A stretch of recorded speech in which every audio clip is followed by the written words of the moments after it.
सूर्य वक्रतुंड महाकाय सूर्यकोटि समप्रभ निर्विघ्नं कुरु मे देव सर्वकार्येषु सर्वदा वसुदेव सुतं देवं कंसचाणूरमर्दनं देवकी परमानन्दं कृष्णं वन्दे जगद्गुरुं गुरुर्ब्रह्मा गुरुर्विष्णुः गुरुर्देवो महेश्वरः गुरुः साक्षात् परब्रह्म तस्मै श्री गुरवे नमः। नमोऽस्तु ते व्यास विशाल बुद्धे पुल्लारविन्दायतपत्र नेत्र येन त्वया भारत तैलपूर्णः प्रज्वालितो ज्ञानमयः प्रदीपः सर्वोपनिषदो गावो दोग्धा गोपालनन्दनः पार्थो वत्सः सुधीर्भोक्ता दुग्धं गीतामृतं महत्। अलंकापुरी पुण्यभूमी पवित्र इथे नांदतो ज्ञान राजा सुपात्र तया आठवीता महापुण्य राशी नमस्कार साष्टांग ज्ञानेश्वरासी। आज आपण महाभारताची महती पुढे कशी वर्णन केलेली आहे ज्ञानदेवांनी ते पाहणार आहोत। काल तोच विषय ज्ञानदेवांच्या मुखातून वाणीतून आपण सुरू केलेला होता। या महाभारतामध्ये सगळे विषय सामावलेले आहेत आणि सगळ्या विश्वातलं जे काही ज्ञान आहे ते त्या ठिकाणी आहे असं आपण पाहिलेलं होतं। आता छान कल्पना ज्ञानदेव सांगतायत की ना तरी नगरांतरी वसिजे तरी नागराची होई जे तैसे व्यासोक्ती तेजे धवळत सकळ। वर्णेकर म्हणतायत किंवा नगरामध्ये राहता सहज येते चतुरता तैसे व्यासोक्तीचे तेज येता धवल झाले सर्व जग।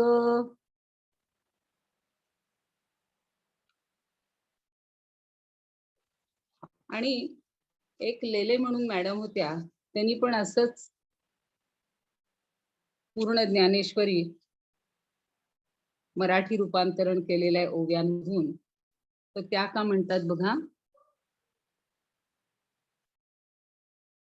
अथवा नगरात राहता येई अंगी विदग्धता तैसे येता महाभारता सुसंस्कारित सकल हो।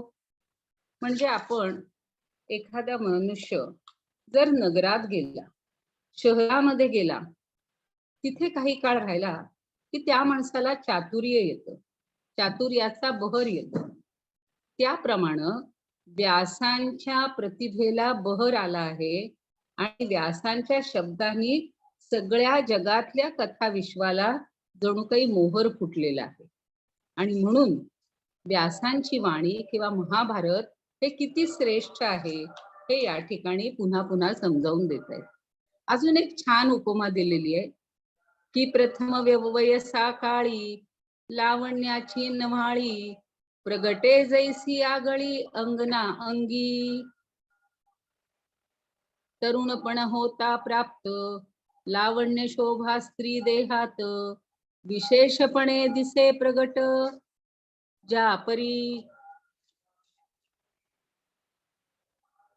लेले मॅडम म्हणतात अथवा स्पर्शिता यौवनास लावण्य येऊनी बहरास ललित मधुरूप ललनास येत जैसे।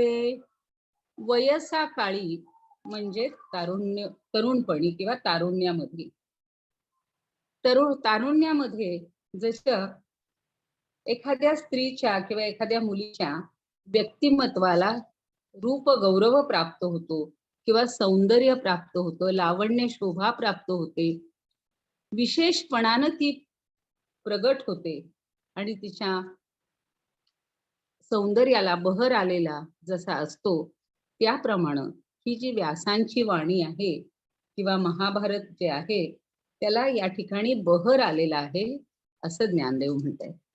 अजून एक कल्पना केली.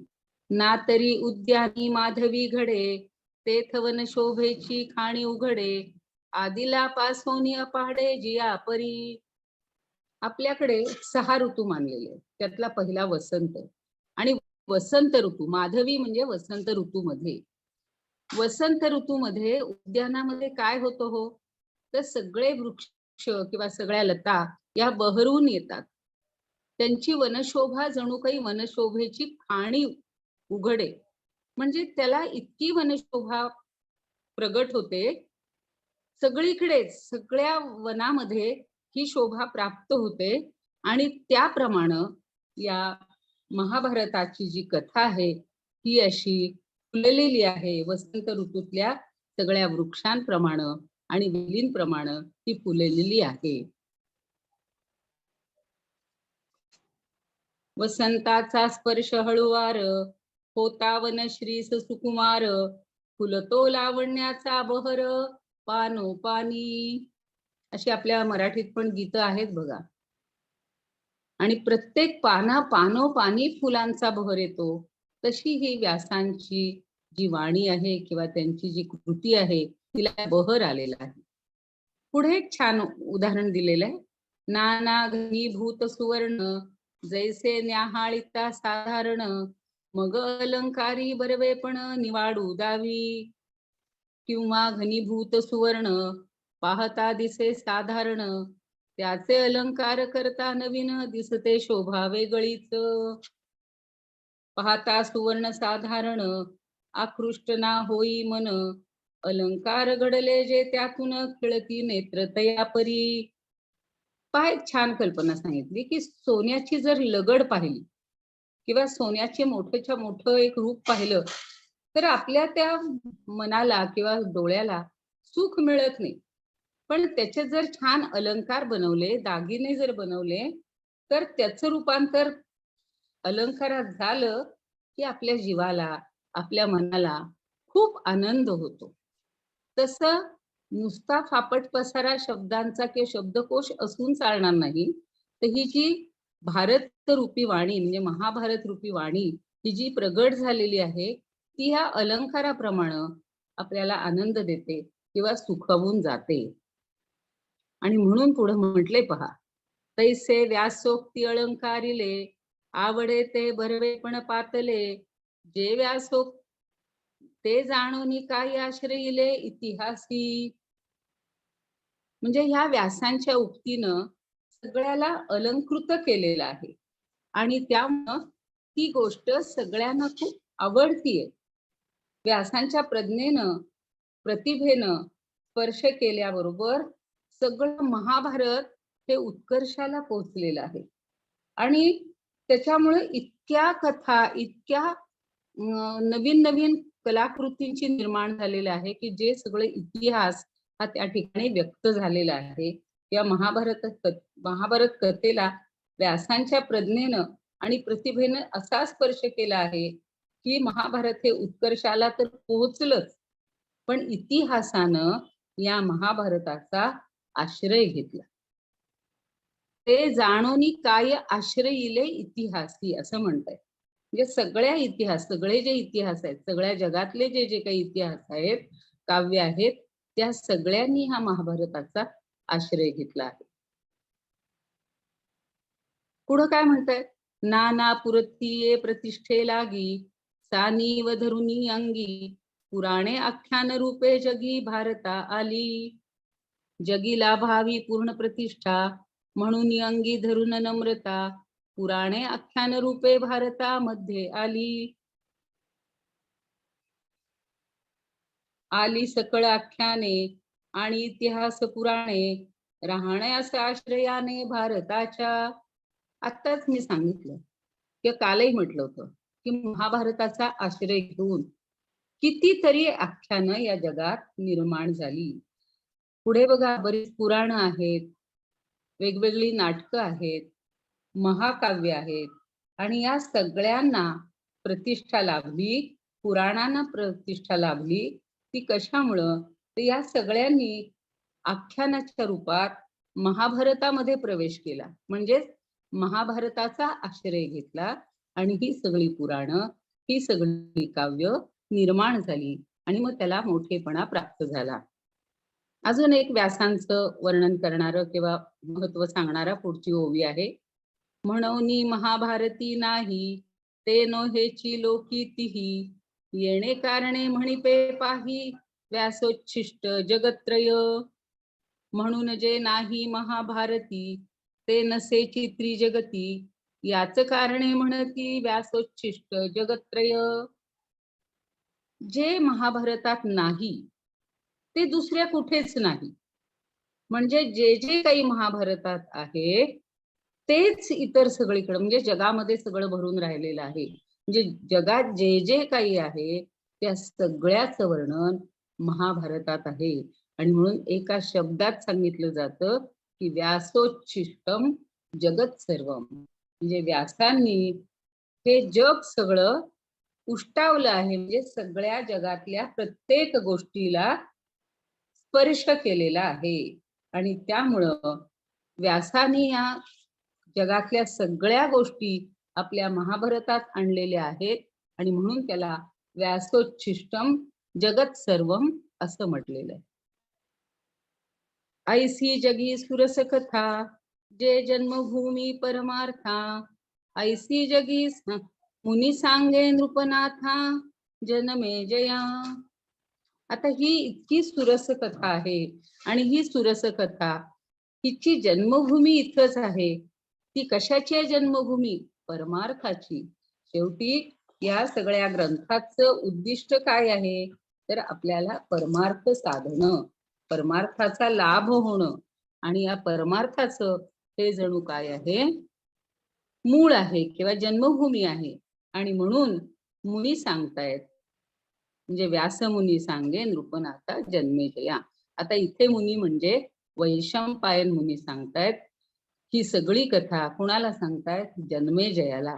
कालही जन्मेजयाचा उल्लेख आलेला होता की त्याचे सगळे दोष हे 18 दिवस ही महाभारत कथा वाचल्यामुळं किंवा ऐकल्यामुळं त्यांचे सगळे दोष हे निघून गेलेले होते.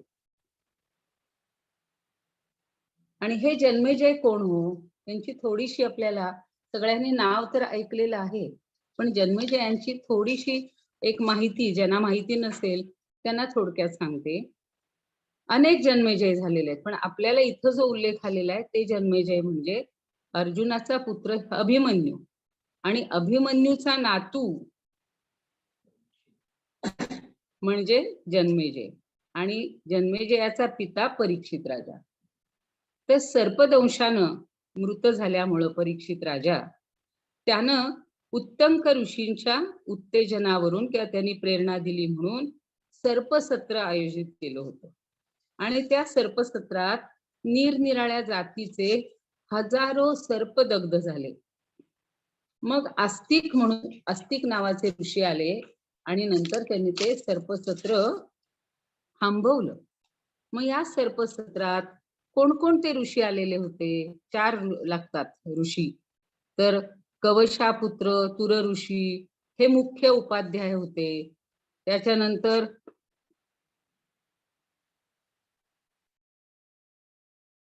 चंड भार्गव नावाचे अध्वर्यू होते. पिंगल नावाचे उद्गाता होते आणि जैमिनी हे ब्रह्मा म्हणून होते. अंगिरा असे 4 ऋत्विज त्या ठिकाणी होते.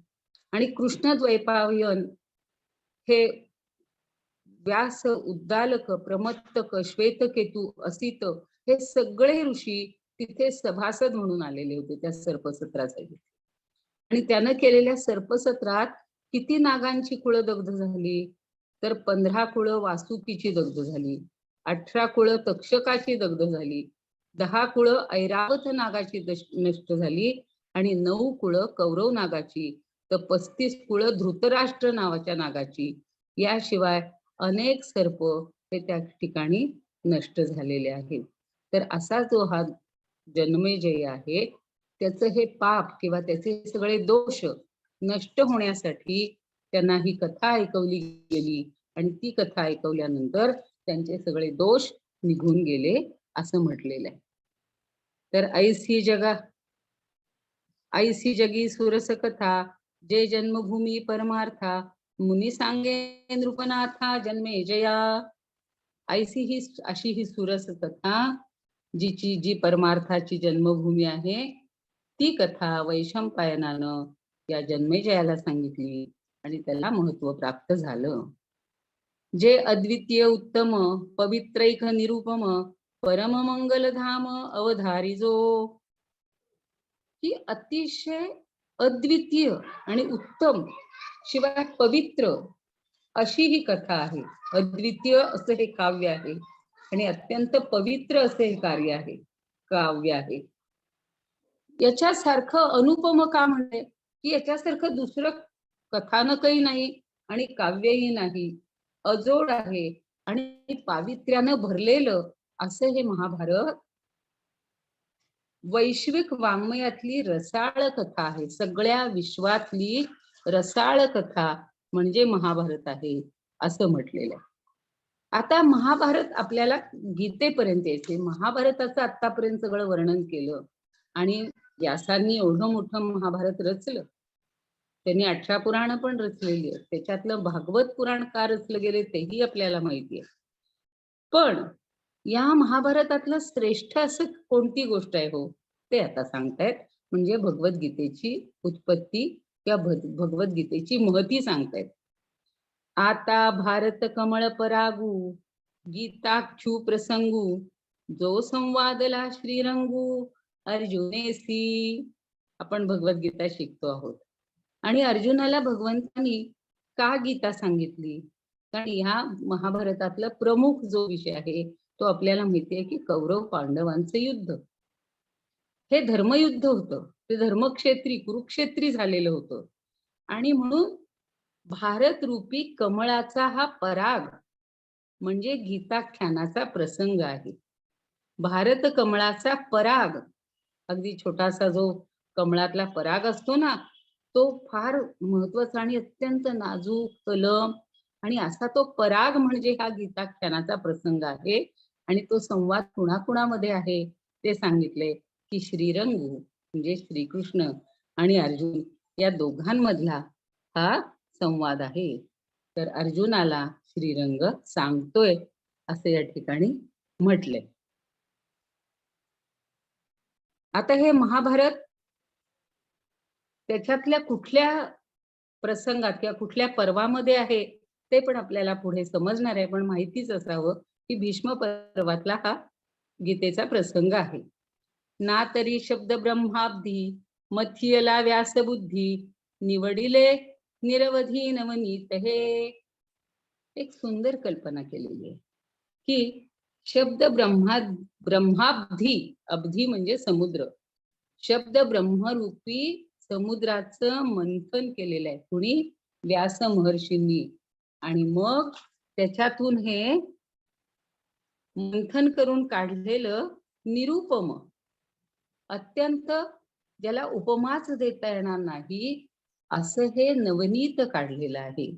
नवनीत म्हणजे लोणी, लोणी हे घुसळून काढलेलं आहे आणि ते लोणी म्हणजे ही भगवद्गीता आहे असं ज्ञानदेव सांगतायत. ज्ञानदेवांनी खूप सुंदर कल्पना केलेली आहे की हे नवनीत आहे. नवनीत वेदरूपी दधी घुसळोनी, भारत रूप निघाले लोणी, ज्ञानाग्निवरते कडहुनी, गीता रूप घृत केले हे. पुढे असंही म्हटलेलं आहे की गीता रूप हे घृत आहे.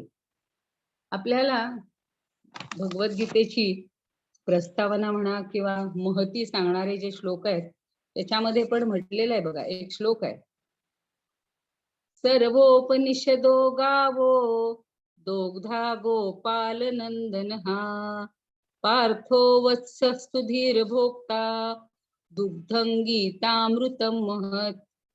म्हणजे सगळी उपनिषद या गायी आहेत, त्यांचं दोहन करणारा श्री गोपाल नंदन म्हणजे श्रीकृष्ण आहे आणि पार्थ अर्जुन हा त्याचं वासरू आहे आणि सगळे जे विद्वान आहेत ते त्याचं प्राशन करणारे आहेत.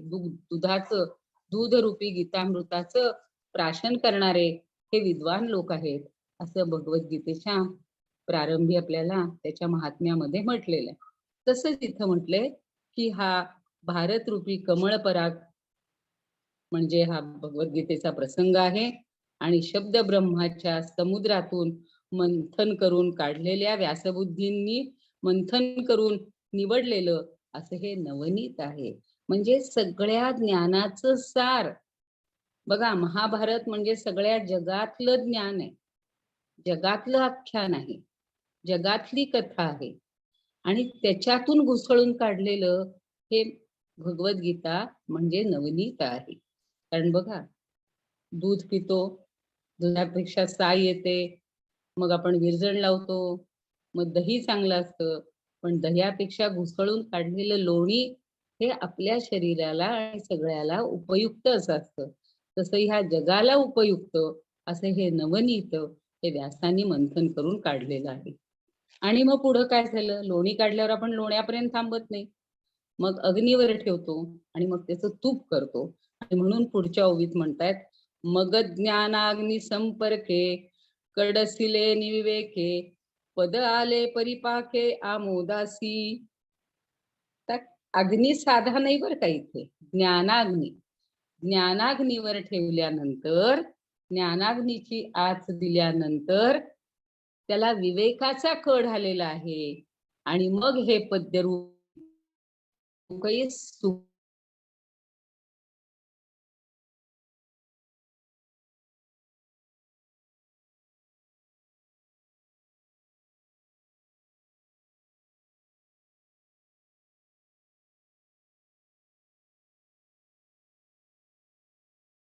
आहे आणि सुवासिक गोष्ट प्रत्येकाचं मन मोहून घेते. त्यामुळे भगवद्गीता ही प्रत्येकाचं मन मोहून घेते आणि प्रत्येकाचं जीवन उजळून टाकते. म्हणून ज्ञानाग्नीच्या संपर्कात हे नवनीत तप्त केलेलं आहे आणि मग त्याचं तूप बनलेलं आहे. जे पद आले परिपाक्य म्हणजे पद्यरूप गीता ही तयार झालेली आहे, निर्माण झालेली आहे. आणि गीता तिच्या नावातच आहे बघा, भगवंतांनी सांगितलेलं ते गीत आहे, गायलंय आणि अतिशय सुंदर असं ते आपण गायलं की आपल्याला सुद्धा मनाला आनंद होतो. पण केवळ आनंद मिळवणं एवढंच भगवद्गीतेचं हे आहे का, उद्दिष्ट आहे का हो? जे अपेक्षिजे विरक्ती सदा अनुभवी संती सोहम भावे पारंगती रमिजे येथ. आता जे त्याच्यातून ज्ञान घेऊन वैराग्य प्राप्त व्हायला पाहिजे आणि वैराग्याची जी इच्छा करतील, जे इच्छिती वैराग्यवंत, ज्यांना स्वतःलाच वैराग्य वृत्ती असते, असे वैराग्यवंत किंवा विरक्त लोक जे सदा अनुभवती संत. असे कोण आहेत तो? आपल्याला सगळे संत माहिती आहेत. संत ज्ञानदेव, तुकाराम, समर्थ रामदास, नामदेव, किती सगळी आपल्याकडे संतांची मांदियाळीच आहे महाराष्ट्रामध्ये. आणि म्हणून हे सगळे संत त्याचा अनुभव घेतात आणि मग शेवटी त्यांना कशाचा प्रत्यय येतो? सोहम भावे पारंगती रमिजे ये जेथ. मग सोहम, सहा अहम आपली ब्रह्मवाक्य आहेत, महावाक्य आहेत, त्याच्यात सोहम सोहम जपते जपते पहुंचो दशमे द्वारा ओम अशी एक. आणि आपण काल पाहिले की श्री गणेश ही ओंकाराचं प्रतीक आहे, ओंकाराची मूर्ती आहे. आणि म्हणून हे सगळे संत लोक या सोहम भावामध्ये, ब्रह्मामध्ये रत होतात, रमून जातात आणि त्या ठिकाणी जे रमतात, त्या ठिकाणी म्हणजे आता या भगवद्गीतेमध्ये जे रमतात तर ते आनंदी होतात किंवा ते खरं आपलं जे काही उद्दिष्ट आहे ते प्राप्त करून घेतात. मग आता ते कसे ऐकतात हो? तर जे आकर्णी जे भक्ती, जे आदिवंद्य त्रिजगती ते भीष्म पर्वी संगती म्हणितली कथा. मगाशी मी म्हटलं की भगवत कथा, भगवद्गीता कुठे आली बरं? तर जे आकरणी, जे भक्तीनं ऐकण्यायोग्य योग्य आहे, ही भगवद्गीता जो भक्त आहे ना त्यालाच लाभते. तुम्ही आम्ही सगळे आता एवढे 2.5 लाख लोक भगवद्गीतेचा आनंद घेतायत, ज्ञान मिळवतायत, म्हणायला शिकतायत, त्याच्यानुसार आचरण करायचे आणि जीवनामध्ये ती आणायची. तर अशी ही भगवद्गीता जे भक्त आहेत ना त्यांच्याकडूनच ऐकली जाते आणि जी त्रैलोक्यात, जे आदि वंद्य त्रिजगती, स्वर्ग पृथ्वी पाताळ त्रैलोक्यामध्ये ही कथा वंदनीय आहे. फक्त भारतात नाही, आता तर सगळ्या विश्ववंद्यच झालेली आहे ती. तसं ती कुठे आली हे आता इथं सांगितलं. ते भीष्म पर्वी संगती म्हणितली कथा. संगती म्हणजे सांगितली. एवढ्या मोठ्या 18 पर्वाच्या महाभारतामध्ये भीष्म पर्वात ही कथा सांगितलेली आहे. म्हणजे ही भगवद्गीता सांगितलेली आहे. आता ही भगवद्गीता म्हणजे काय ते पुन्हा सांगतायत. जे भगवद्गीता म्हणजे जे ब्रह्मेशांनी प्रशंसिजे, जे सनकादिकी सेविजे,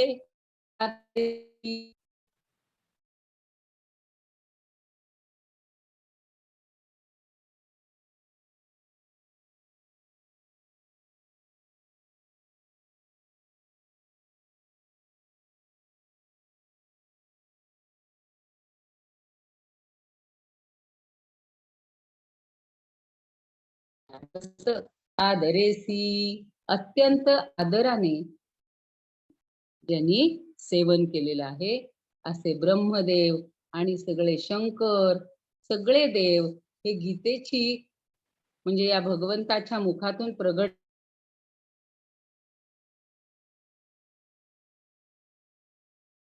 त्या शाश्वत अशा संवादाची सारखे तिचे आदरपूर्वक सेवन करतात. म्हणजे इतकी तिची महती आहे की भगवद्गीता ही सर्वांसाठी आहे, पण तिला वंदन करणारे किंवा तिची सेवा करणारे हे महान सगळे देव आहेत आणि त्यांचे पुत्र किंवा सगळे ऋषी असं तिचं सेवन करतात. म्हणून आपल्याला तिचं महत्व कळायला लागलं.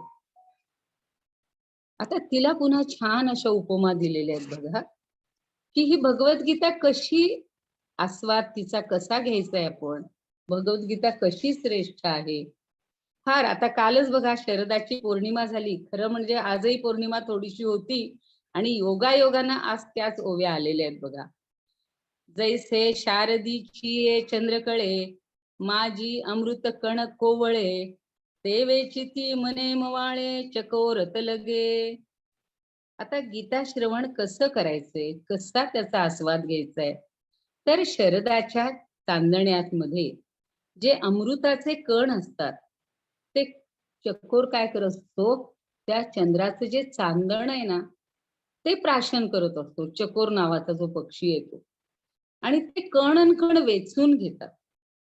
चकोराला या चंद्राच्या किरणाची आस लागलेली असते. तसं आपल्याला सुद्धा या भगवद्गीतेच्या अमृत कणाची आस लागली पाहिजे. आणि हे कसे आहेत कण, तर माझी अमृत कण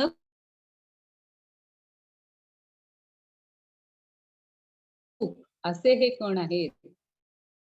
शरद पौर्णिमेचं पाझरणारं जे शांत शीतल चांदण आहे ते चकोराची पिलं सेवन करतात आणि पुष्ट होतात. तसं श्रोत्यांनी सुद्धा चंद्राचं जे चांदण आहे तशी ही चंद्राच्या चांदण्यासारखी भारलेली ही जी भगवद्गीता आहे तिचं हळुवार सेवन करावं. कोमल म्हणजे हळुवारपणे सेवन करावं आणि त्याच्या तत्वज्ञानाचा अनुभव घ्या. अतिशय मधुर शब्दामध्ये हलक्या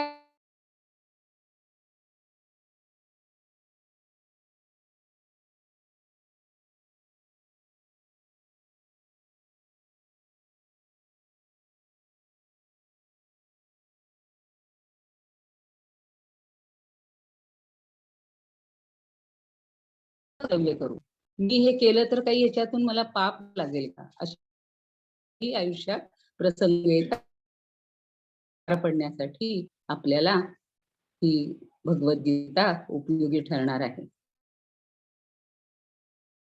शिशु म्हणजे सेवन करत तसं आणि त्यातलं कण कण ते वेचून घेतात, तसं आपण श्रोत्यांनी किंवा तसं आपल्या अर्जुन रूपी या भक्तांनी त्याचं सेवन या भगवद्गीतेचं करायला पाहिजे. तियां परिश्रोता अनुभवावी हे कथा, वारपण चित्ता आणुनिया. आपलं चित्त अतिशय हळुवार करायचं, हळुवारपणानं, बघा नाजूकपणानं. आपल्या चित्ताला ह्या दोन कंगोरे असतात, एक अतिशय कठोर होत असतं आणि अतिशय नाजूक. म्हणून मना मन एवढ एवढ जसा काकसचा दाणा, केवढ केवढ आबा यात विमायेना. तर इतके नाजूक असं हे मन आहे आणि त्याच्या हळुवारपणानं आपण ह्या गीतेचा आस्वाद घेतला पाहिजे. तियां परिश्रोता अनुभवावी हे कथा, अति हळुवारपणे चित्ता आणुनिया. अगदी हळुवारपणानं या गीतेचा आपण प्रत्यक्ष अनुभव घ्यावा आणि श्रीकृष्णार्जुन संवादाचा आनंद लुटावा. खरंच एकदा ह्या गीतेचा अनुभव घ्यायला लागला, आनंद घ्यायला लागला की आपल्याला तेच करत राहावं वाटतं, तेच करत राहावं वाटतं. दिवसभर जर आपण गीतेच्या सान्निध्यात राहिलो तर रात्री झोपेत सुद्धा बघा तेच श्लोक, तेच सगळा संवाद आपल्या डोक्यात असा घुमत राहतो किंवा सतत रुळत राहतात ते शब्द. शांत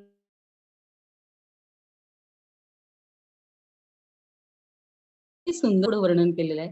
ज्ञानदेवांची वाणी किंवा ज्ञानदेवांची प्रतिभा ही झर अशी झरत राहते पुढे. किती कल्पना सुचतात त्यांना. चकोर सुचतायत, सूर्य आठवतायत, चंद्र आठवतायत, कमलिनी आठवतायत. सगळ्या निसर्गातल्या सगळ्यांचे आविष्कार हे त्यांच्या या काव्यामध्ये आलेले. हे शब्द इंद्रियाने जे विजय प्रमेयासी. आता शब्दा बघा, शब्दाने विचार व्हायला पाहिजे आणि इंद्रिया कळता उपभोग घेतला पाहिजे. प्रत्येक गोष्टीचा आनंद किंवा उपभोग हा कसा घेत असतो, अगदी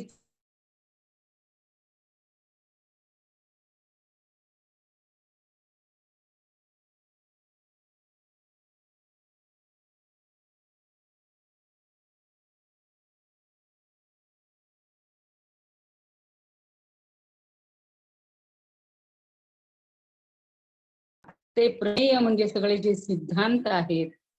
ढोंगी हा शब्द जरा त्यांनी वेगळ्या प्रकारे वापरलेला आहे की गाढ आलिंगन. एखादी गोष्ट आपल्याला आवडली, एखादी व्यक्ती की आपण घट्ट मिठी मारतो. खूप दिवसांनी भेटली, मुलगी भेटली, आई भेटली की जसं घट्ट आलिंगन दिलं जातं तसं शब्द प्रकट होण्यापूर्वी त्याच्यातल्या सिद्धांतांना हे आपण आलिंगन दिलं देतो किंवा दिलं पाहिजे असं सांगतायत. आता त्यासाठी पुन्हा एक छान कल्पना सांगितलेली आहे की जैसे भ्रमर परागू नेती, परी कमळ दळे नेणती, तैसी परी आहे सेविती ग्रंथी ये. तर बघा, राग असतो तो अलगदपणे काढून येतात, त्या कमळदळाला कळत पण नाही. तसं आपण या भगवद्गीतेचा जो आस्वाद आहे तो असा अलगदपणे घेतला पाहिजे, अत्यंत सावकाशपणे घेतला पाहिजे. आणि या भ्रमरांप्रमाणे ती त्यातलं चाणाक्षपणे सगळं आकलन करून घेणारी किंवा काहीही न त्या कमळाला जाणीव होऊन न देता परागाचं सेवन करतो, तसा आपण आनंद लुटावा असं या ठिकाणी सांगितलेलं आहे. खरं म्हणजे आज एक व्यासांचं मला एकच आता म्हणते काय जे घडेल ते बघूया की या व्यासांनी कसं रचलेलं आहे सगळं. अखिलम जगदिदमुच्छिष्टन्ते व्यास महर्षि नमोस्तुते, व्यास महर्षे नमोस्तुते। विशालकायं महाभारतं महोदधी समत्वया विरचितं। ज्ञानकोशैव इदं राजते। व्यास महर्षे नमोस्तुते। व्यास महर्षे नमोस्तुते। विशाल बुद्धे धर्मपूरितः संस्कृति दीपस्त्वया दीपितः। जगति महाभां सदैव तनुते। व्यास महर्षे नमोस्तुते। व्यास महर्षे नमोस्तुते। त्यांनी जगातल्या सगळ्या गोष्टीला स्पर्श केलेला आहे, म्हणून आता जे म्हणलं तसंच म्हणलेलं आहे. यदिह भारते तदेव नान्यतः यन्नेहास्ते जगति तत्कुतः। दिव्यं चक्षुः प्रकाशते ते। व्यास महर्षे नमोस्तुते। व्यास महर्षे नमोस्तुते। गुरु गुरूणां त्वमस्य जगतः तव महिमा खलु विश्ववन्दितः। युगे युगे त्वं जयसि भारते। व्यास महर्षे नमोस्तुते। व्यास महर्षे नमोस्तुते।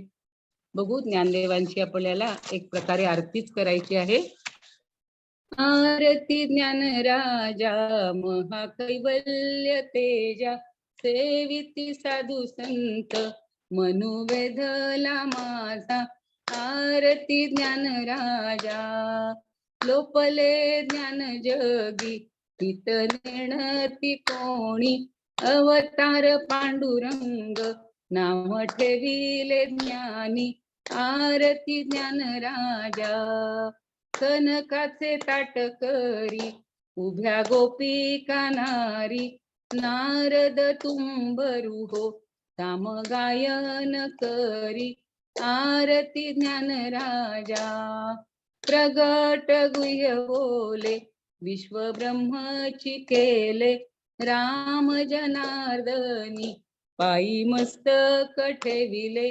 आरती ज्ञान राजा महाकैवल्य तेजा। सेविती साधू संत मनुवेधला माझा। आरती ज्ञान राजा।